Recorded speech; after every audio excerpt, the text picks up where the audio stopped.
নবীজির জুতো মুবারক একজন ইহুদির বাচ্চা সন্তান নিয়ে বুকের মধ্যে লাগাই রাখতো। একটা দিন যখন নবীজির রহমাতুল লিল আলামিন খবর পেয়েছেন ও ছেলেটা অসুস্থ, নবীজি সবকিছুকে ফেলে ওই ছেলেকে দেখার জন্য চলে গিয়েছেন। সুবহানাল্লাহ।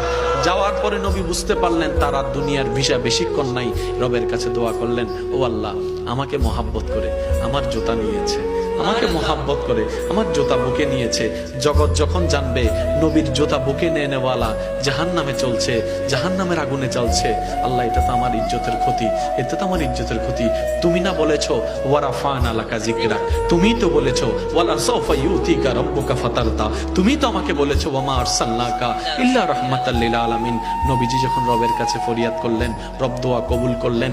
আল্লাহ তাআলা রাসূলকে নির্দেশ দিলেন, আপনি ওকে কালিমা পড়তে পড়েন। সে কালিমা পড়তে দেরি, ইন্তেকাল হতে দেরি হবে না, ইন্তেকাল হতে দেরি, জান্নাত দিতে দেরি হবে না। সুবহানাল্লাহ।